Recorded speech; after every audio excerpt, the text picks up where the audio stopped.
Hello friends, आज के इस वीडियो में हम लोग देखेंगे काउंटिंग ऑफ फिगर से कुछ ऐसे क्वेश्चन जो एसएससी सीजीएल के एग्जामिनेशन में पूछे गए हैं। तो चलिए शुरू करते हैं आज की वीडियो। तो पहला क्वेश्चन आपके सामने है। यहाँ क्वेश्चन में कहा जा रहा है कि इस चित्र में कितने त्रिभुज हैं। तो इसे आइए हम सॉल्व करके देखते हैं। तो इसे कैसे सॉल्व करना है, सबसे पहले यहाँ आप नंबर लिख लें कि त्रिभुज कितने पार्ट में बटा हुआ है। तो यहाँ हो जाएगा 1, यहाँ 2, यहाँ 3, यहाँ 4, यहाँ 5, यहाँ 6, यहाँ 7, यहाँ 8, यहाँ 9, 10, 11, 12, 13 और 14। तो 14 पार्ट में बटा हुआ है। तो इसे आपको क्या करना है, बस इसे 2 से गुना कर दें। तो 14 दूना हो जाएगा 28, यानी इस फिगर में कुल 28 त्रिभुज हैं। ये हो जाएगा आंसर। तो अब आइए दूसरा क्वेश्चन देखते हैं। तो क्वेश्चन आपके सामने है। यहाँ भी क्वेश्चन में कहा जा रहा है कि इस चित्र में कितने त्रिभुज हैं। तो आइए इसे हम सॉल्व करके देखते हैं। तो इसे भी सॉल्व करने के लिए हम सबसे पहले नंबर लिखेंगे। तो यहाँ हो जाएगा 1, यहाँ 2, यहाँ 3, यहाँ 4, यहाँ 5, यहाँ 6, यानी कि 6 पार्ट में बटा हुआ है त्रिभुज। तो हम 2 से मल्टीप्लाई करते हैं तो हो जाता है 6 दूना 12। लेकिन रुकिए दोस्तों, यहाँ 6 दूना 12 आपको नहीं करना है। यहाँ तो 12 त्रिभुज है, लेकिन इसमें एक त्रिभुज और है जो इसमें ऐड होगा। यहाँ पर देखें, एक त्रिभुज ये बड़ा वाला यहाँ बन रहा है, ये भी इसमें +1 हो जाएगा। तो हो जाएगा 13, यानी कि इस फिगर में कुल 13 त्रिभुज है। ये हो जाएगा आंसर। तो अब आइए तीसरा क्वेश्चन देखते हैं। तो क्वेश्चन आपके सामने है। यहाँ भी क्वेश्चन में कहा जा रहा है कि इस चित्र में कितने त्रिभुज हैं।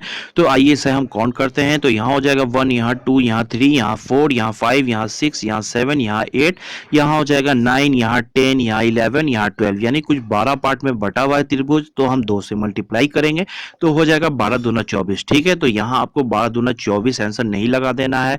यहाँ पर देखिए कुछ त्रिभुज और हैं जो इसमें छुपे हुए हैं। तो देखिए यहाँ पर एक त्रिभुज बन रहा है, एक्स्ट्रा है।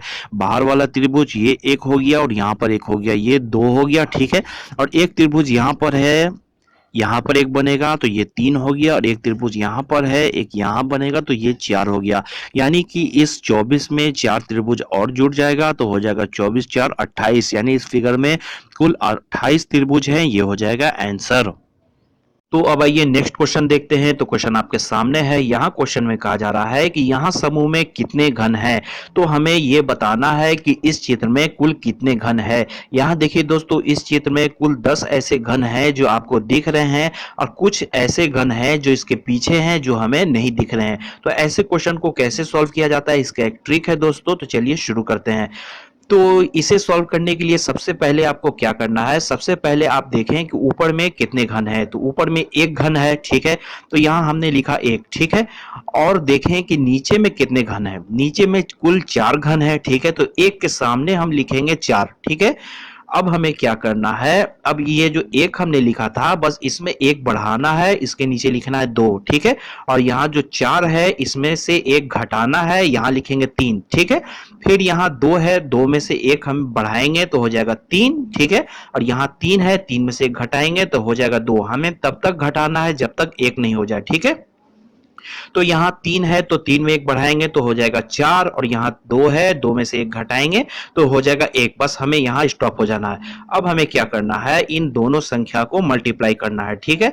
जैसे 1 को 4 से हम गुना करेंगे तो हो जाएगा 4, और 2 को 3 से करेंगे तो हो जाएगा 6, 3 को 2 से करेंगे तो हो जाएगा 6, और 4 को 1 से करेंगे तो हो जाएगा 4, ठीक है। बस अब हमें इन्हें ऐड कर देना है। तो यहाँ 4 6 10, 6 16, 4 20, तो हो गया 20, यानी कि इस चित्र में कुल 20 घन है, ठीक है। अगर क्वेश्चन में कहा जा रहा है कितने घन, कुल कितने घन है, तो आंसर हमारा हो जाएगा 20, जो ऑप्शन नंबर 1 में है, ठीक है। अगर इसी क्वेश्चन में कहा जाता कि कितने ऐसे घन हैं जो लुप्त हैं, जो दिखाई नहीं दे रहे हैं, तो आंसर हमारा हो जाता 10, क्योंकि 10 घन हमें दिख रहे हैं और टोटल 20 घन है जो 10 हमें नहीं दिख रहे हैं।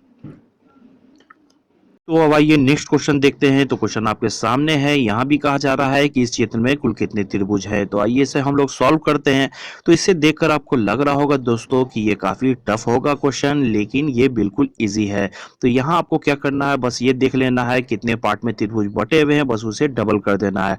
तो यहाँ हम लोग लिखेंगे 1, यहाँ 2, यहाँ 3, यहाँ 4, यहाँ 5, यहाँ 6, यहाँ 7, 8, 9, 10, 11, 12, 13, 14, 15, 16, 17, 18, 19, 20, यानी कुल 20 पार्ट में बटा हुआ है यहाँ त्रिभुज। तो बस इस 20 को हम 2 से गुना कर देंगे, यानी डबल कर देंगे तो हो जाएगा 40, यानी इस क्वेश्चन का आंसर होगा 40। तो अब ये नेक्स्ट क्वेश्चन देखते हैं। तो क्वेश्चन आपके सामने है। यहाँ क्वेश्चन में कहा जा रहा है कि इस चित्र में कुल कितने वर्ग हैं। तो इस क्वेश्चन में हमें वर्ग का पता करना है, तो चलिए इसे सॉल्व करके देखते हैं। तो यहाँ पर जो हमें वर्ग दिख रहे हैं, सबसे पहले उसे हम काउंट कर लेते हैं। यहाँ हो जाएगा 1, यहाँ 2, यहाँ 3, यहाँ 4, यहाँ 5, यहाँ 6, यहाँ 7, यहाँ 8, यहाँ 9, यहाँ 10, यानी कुल 10 वर्ग हमें ऐसे ही दिख रहे हैं। ठीक है, और कुछ ऐसे वर्ग है जो हमें नहीं दिख रहे हैं। तो यहाँ पर एक वर्ग बनेगा जो हो जाएगा 1, यहाँ पर एक बनेगा, ये हो जाएगा 2, यहाँ पर एक बनेगा 3 और यहाँ पर एक बनेगा 4, यानी 4 वर्ग 10 में और ऐड होंगे तो हो जाएगा कुल 14 वर्ग, यानी इस चित्र में कुल 14 वर्ग है, ये हो जाएगा आंसर। तो अब आइए नेक्स्ट क्वेश्चन देखते हैं। तो क्वेश्चन आपके सामने है। यहाँ क्वेश्चन में कहा जा रहा है कि इस चित्र में कुल कितने आयतें हैं। तो चलिए इसे हम सॉल्व करके देखते हैं। तो इसे सॉल्व करने के लिए सबसे पहले हम ये देखेंगे कि आयतें कितने पार्ट में यहाँ बटा हुआ है। तो यहाँ हो जाएगा 1, यहाँ 2, यहाँ 3, यहाँ 4, यहाँ 5, यहाँ 6, यहाँ 7, यहाँ 8, यानी 8 पार्ट में बटा हुआ है इस चित्र में आयतें। ठीक है, तो यहाँ कुछ नहीं करना, बस 8 को 2 से गुना कर दे तो हो जाएगा 8 दूना 16, यानी इस चित्र में कुल 16 आयतें बनेंगी, ये हो जाएगा आंसर। तो अगर ये वीडियो आपको पसंद आया होगा दोस्तों, तो वीडियो पर लाइक जरूर कर दें और इसी तरह रोज एक नए वीडियो के लिए चैनल को सब्सक्राइब कर लें। Okay, thank you.